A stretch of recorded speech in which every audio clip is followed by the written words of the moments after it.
Okay, so now we are back into video three. And so we've got, remember, let's just do a brief review of our budget constraint, right? So preferences are the first step in analyzing our consumer behavior. We're always going to maximize our well-being subject to some budget constraint.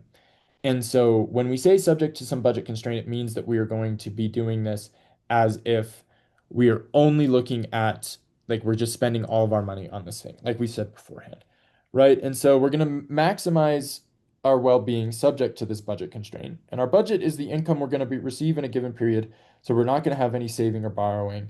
So we're going to maximize our utility, choosing X and Y, and it's going to be equal to some utility function, subject to some budget constraint. And so this is how everything is going to look when we're dealing with problems that are doing maximization. And so let's assume that somebody spends our entire income on two goods, right? So we're going to solve for Q1 in terms of Q2, right? And so we did this beforehand. And so let's just like do it again just to make sure.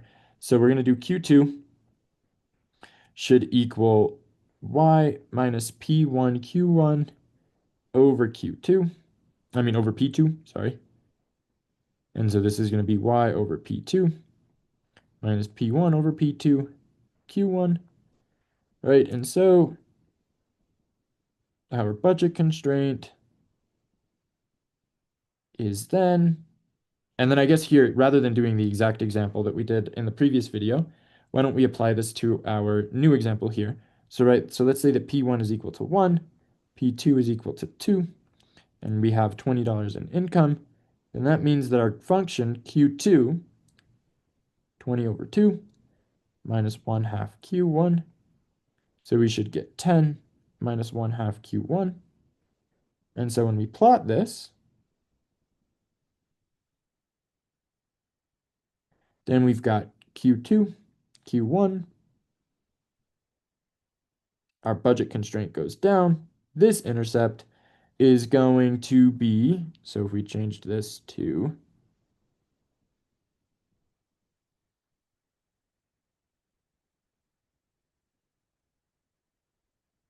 20, and this is 10, then our slope should also just be minus 1 half. Right, and so that would be an example of our budget constraint. And so now we're thinking about this marginal rate of transformation and the marginal rate of substitution, right? And so the marginal rate of substitution, if we remember, right, was the slope of the indifference curves, right? It was how much, oop, those are slops, sorry, slopes of the indifference curves. Um, and it was how much of one good did we, and wow, this is all messed up, want to turn Q1 into Q2. Now we've got this thing called the marginal rate of transformation, which is how the market allows consumers to trade one good for another. And that's the slope of the budget line. And so your marginal rate of transformation is going to be like what happens, like it's the ratio of the prices. Um, but we've got this thing called the opportunity set, and that's just the consists of all the bundles that a consumer can buy, and that helps decide both the marginal rate of transformation and the marginal rate of substitution, right? So if we wanted to come back to this previous example, the marginal rate of transformation in the prior example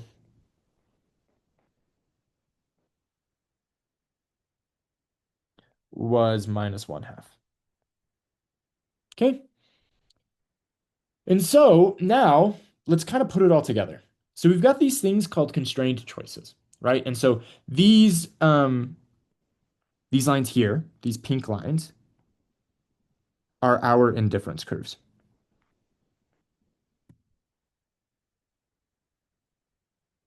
And remember, bundle F, right? If we wanted bundle F, is always going to be preferred to all of the other bundles, right? So we want bundle F is preferred to bundle E, right? So if we said that this was bundle E, because F is on a higher indifference curve.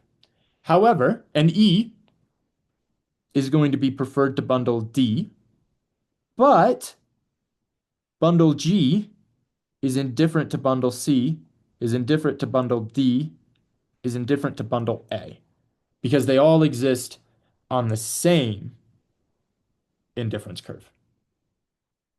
But now, if we were thinking about this without the budget line, so without the blue line there, we would be able to just say like, okay, what bundle should we do? What would give us the most utility? It would be F, right? We would be on the indifference curve that's furthest away from the origin.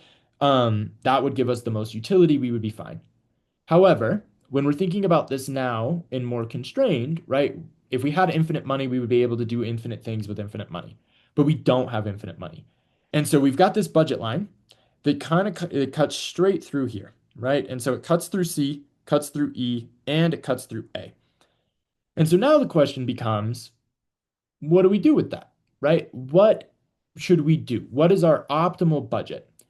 Our optimal budget and a consumer's optimal bundle is chosen when we have the highest attainable indifference curve given its budget constraints. So if we're doing it from that way, we absolutely should pick E, right? Because it's on the highest indifference curve that our budget constraint allows to.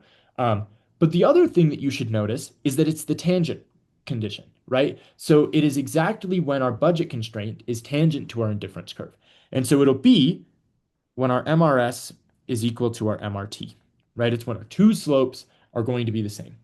And so what this means is that consumer maximizes their bundle at the rate at which they are willing to trade Q2 for Q1 equals the rate at which they can in the market.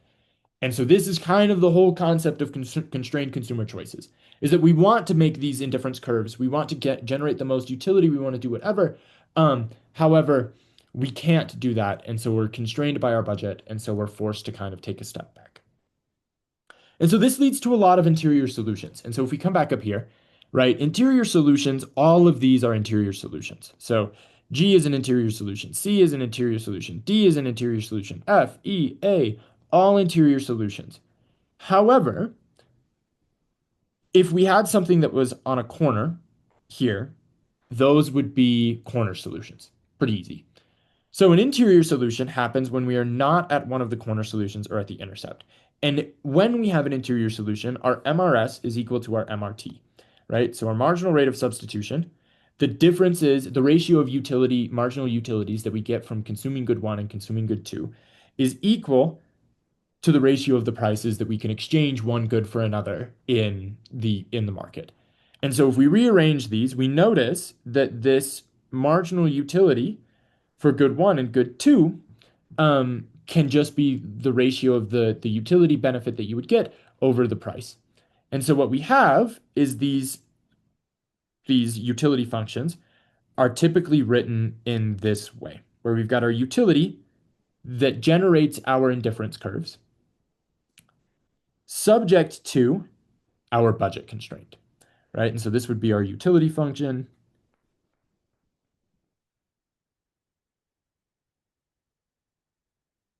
And this would be our budget constraint.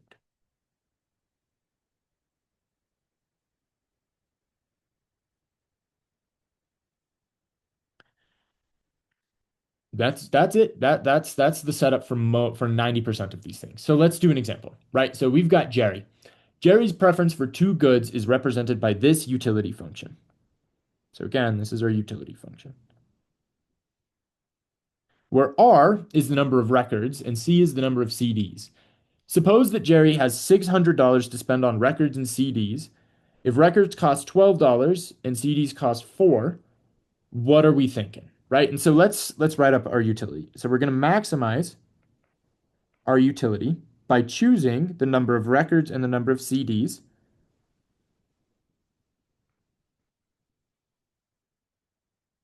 subject to our budget constraint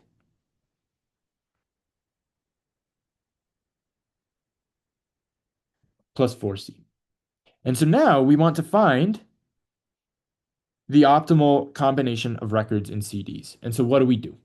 Right? So first, we're going to set MRS equal to MRT by finding one equation involving X and Z. And then we're going to use the budget line to get another equation.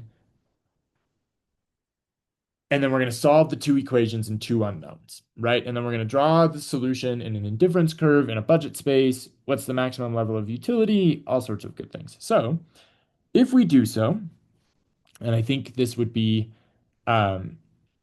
the easiest way to do this is let's solve this budget constraint for one of these things. So let's go 600 minus 12R should equal 4C. Divide everything by 4. We've got C should equal minus 3R, and 600 over 4 should be 150. And so now what we're going to do is we're going to take this utility function and we're going to plug C in.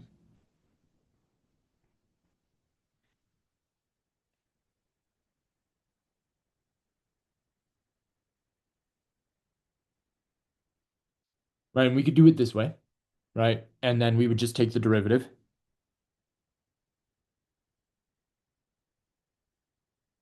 which would be 1 d2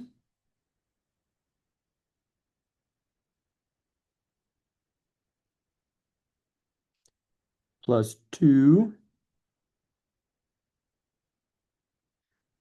d1, but it gets messy, long, and gross, right? And that's going to be a way that a lot of you may want to take a shortcut because why would we want to find the marginal rate of substitution? Why would we want to find the marginal rate of whatever? I promise you it's going to be so much easier if we just do it the way, like setting marginal rate of substitution equal to the marginal rate of transformation. So if we set MRS equal to MRT, we should be fine. And if we remember, our MRT is the negative ratio between the two goods, right? If we come back up here,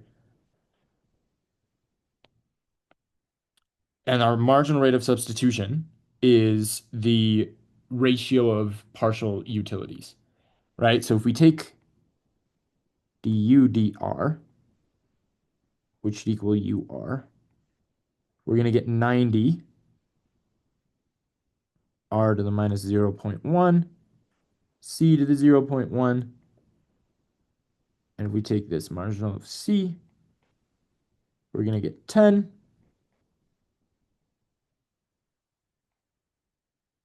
And then if we take the ratio for the MRS, and we want minus ur over uc,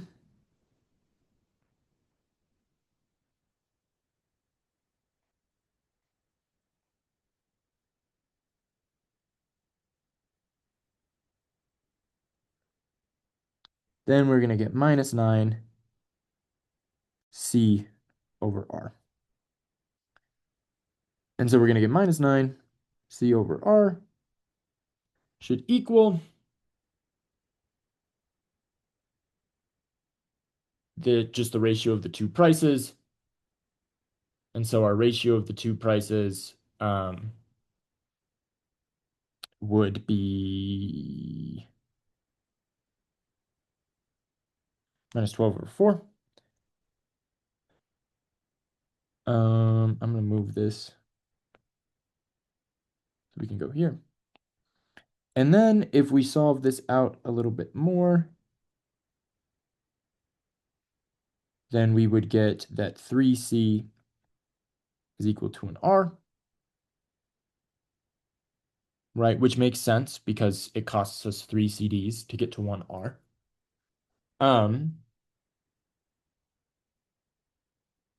Now, using the budget constraint and using this r, we have a equation. We've got two equations and two unknowns. Let's throw this r in here.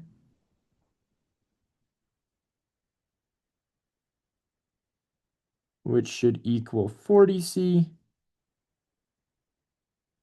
And so our c star should be like 15. Let me make sure that that math is correct. Yes, 15. And our R star, if that is 15, should be 45. Right? And so this is our optimal number, our optimal bundle of goods that we would use to solve for these. So first, I'll write out the steps so that everybody can follow the steps a little bit. 1, set MRS equal to MRT. This will give you equation one. Then two, use the budget constraint for equation two.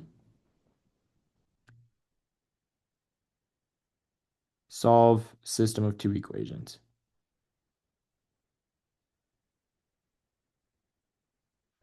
And that should be good. And then if we wanted to figure out what the maximum utility was, we would just come back over to this u. We would throw in our 2.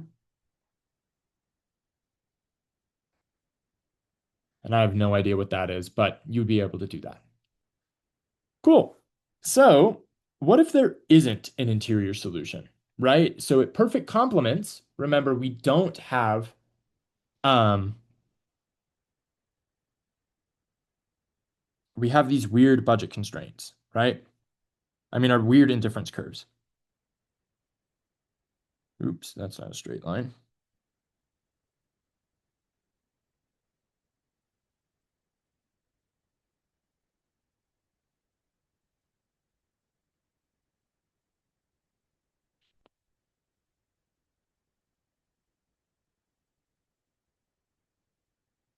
Right? So we're going to have something like this, but we could also have a budget constraint that looked like this. Shoot, here. Let me adjust this so that that's accurate. There you go. We could have a budget constraint that looks like that. Um, what's the problem here? Is that if we wanted to find an interior solution, right, we may be able to find the MRT because this is just the ratio of the two prices. But what is the MRS?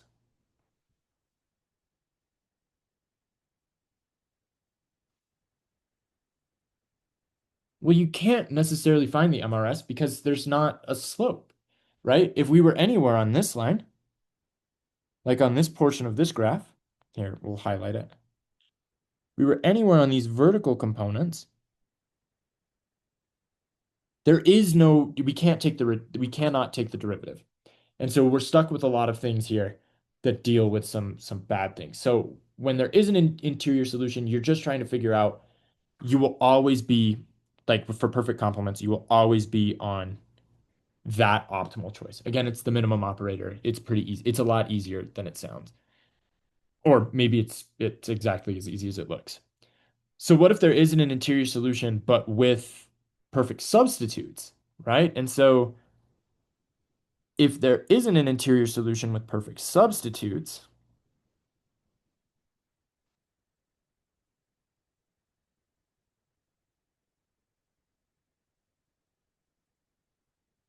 and we have a point where, let's do something like this, right? Where even though we would love to be at A, um, or maybe we would love to be at B, um, because this is where we are able to, let's call this C, let's call this B. If there isn't an interior solution, right? So our MRS is not equal to our MRT, or the way that this would say is that the slope of the red line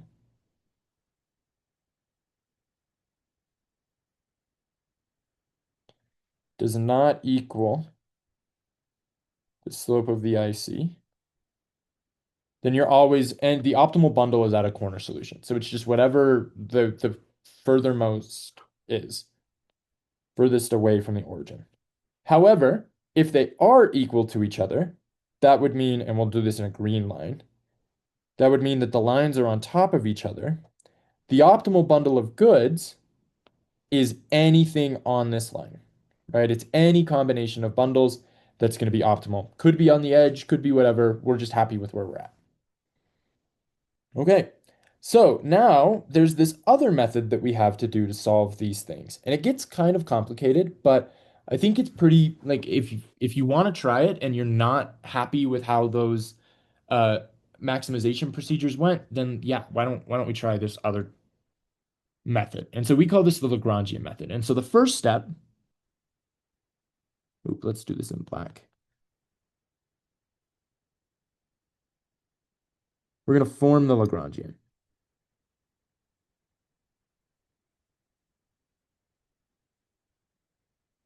And so the Lagrangian is denoted by this fancy L. And it is going to be equal our utility function plus lambda times our budget constraint.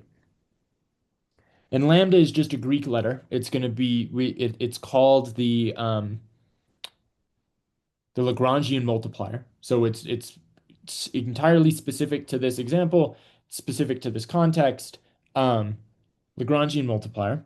And so now it would be Q1, Q2 plus P1, Q1 plus P2, Q2. Right? And so that would be our Lagrangian. Oh, sorry. I almost lied. You want this term in here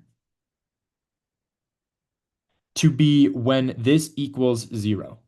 So you want to subtract everything to one side.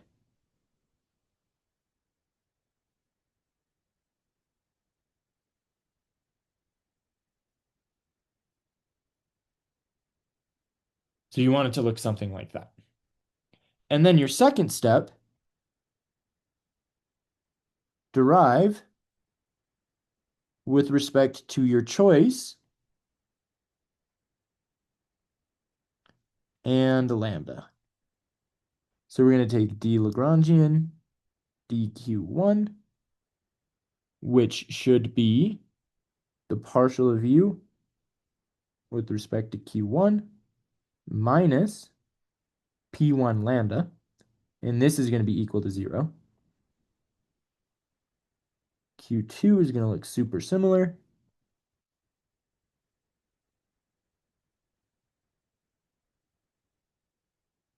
And lambda is just going to be the budget constraint.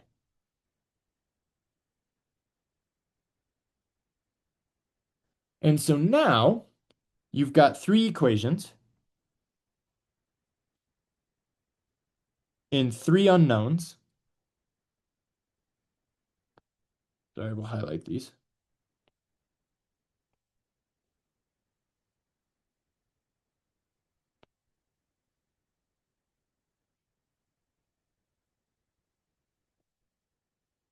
And you should be able to solve through them and get it. And so let's solve.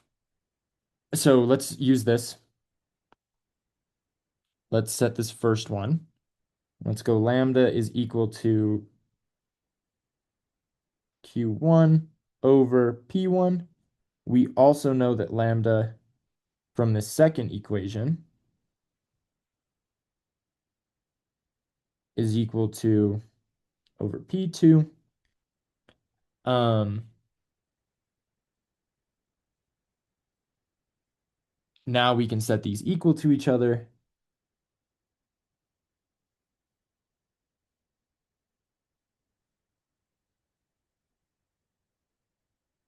And we've got this third equation down here.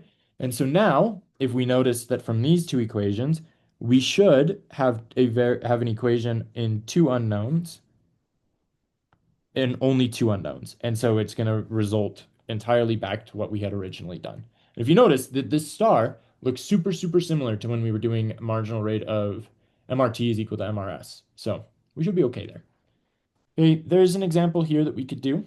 I'll do it just for completeness, but yeah, we'll just do it just for completeness. And so this Lagrangian should equal 100 R, 0 0.9, C 0 0.1, plus lambda, 600 should equal, let's call these R.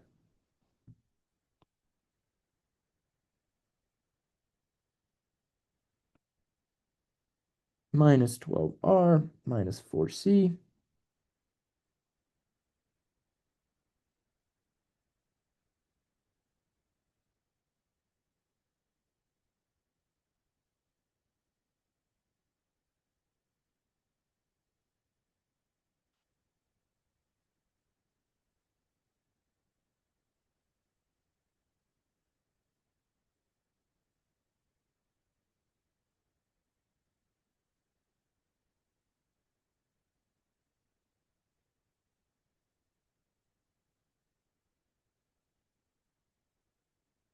And then let's solve for lambda. Lambda should equal,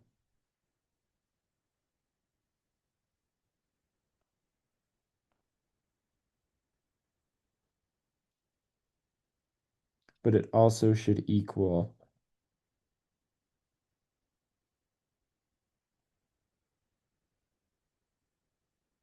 And so if we set those equal to each other,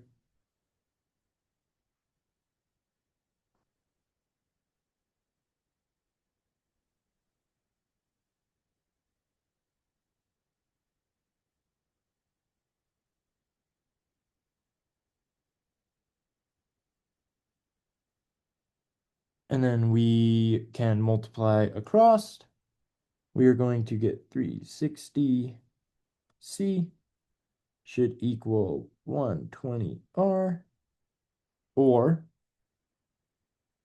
3C should equal R, which is exactly what we had beforehand.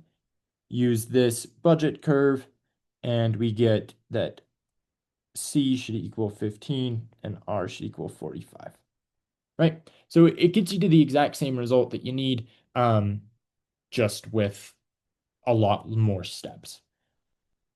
Um, oh shoot, this is the same thing. We don't need this. It's the exact same one that we just did.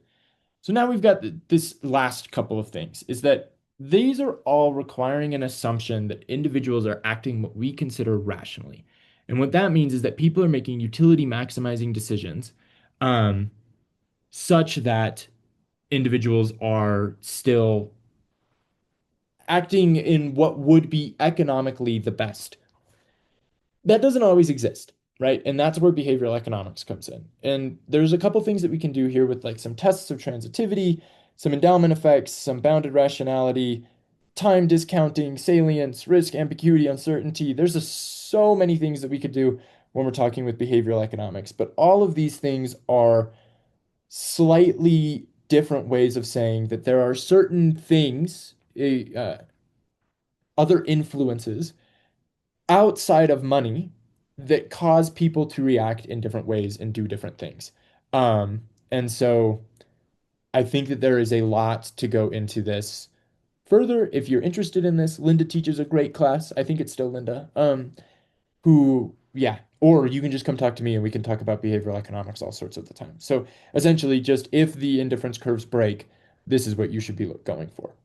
Cool. That's it. We will catch you guys next time when we do chapter 4. Thanks.